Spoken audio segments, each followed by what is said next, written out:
মুমিন জীবনে বিপদ যত বেশি, কষ্ট যত বেশি, তার সামনে সফলতা তার চেয়েও বেশি। ঠিক কিনা বলেন? কারণ বিশ্বাসীরা জানে রাত্রি যত গভীর হয়, সুবহে সাদিকের সময় তত আগাতে থাকে। গর্ভবতী নারীর পেটের ব্যথা যত বাড়তে থাকে, ঘরে নতুন মেহমান আগমনের সময় ঘনাতে থাকে।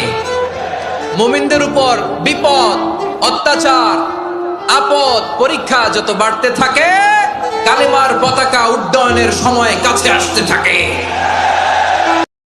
মুমিন জীবনে বিপদ যত বেশি, কষ্ট যত বেশি, তার সামনে সফলতা তার চেয়েও বেশি। ঠিক কিনা বলেন? কারণ বিশ্বাসীরা জানে রাত্রি যত গভীর হয়, সুবহে সাদিকের সময় তত আগাতে থাকে। গর্ভবতী নারীর পেটের ব্যথা যত বাড়তে থাকে, ঘরে নতুন মেহমান আগমনের সময় ঘনাতে থাকে।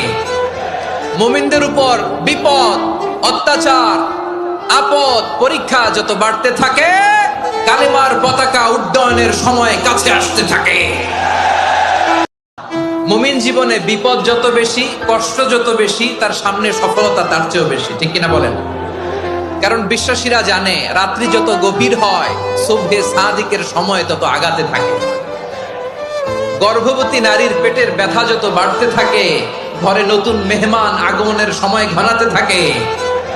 মুমিনদের উপর বিপদ, অত্যাচার, আপদ, পরীক্ষা যত বাড়তে থাকে, কালিমার পতাকা উড্ডয়নের সময় কাছে আসতে থাকে। মুমিন জীবনে বিপদ যত বেশি, কষ্ট যত বেশি, তার সামনে সফলতা তার চেয়েও বেশি। ঠিক কিনা বলেন?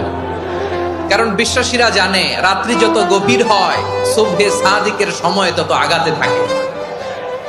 গর্ভবতী নারীর পেটের ব্যথা যত বাড়তে থাকে, ঘরে নতুন মেহমান আগমনের সময় ঘনাতে থাকে।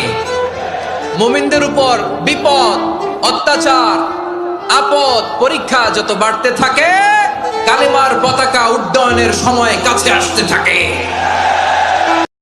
মুমিন জীবনে বিপদ যত বেশি, কষ্ট যত বেশি, তার সামনে সফলতা তার চেয়েও বেশি। ঠিক কিনা বলেন? কারণ বিশ্বাসীরা জানে রাত্রি যত গভীর হয়, সুবহে সাদিকের সময় তত আগাতে থাকে। গর্ভবতী নারীর পেটের ব্যথা যত বাড়তে থাকে, ঘরে নতুন মেহমান আগমনের সময়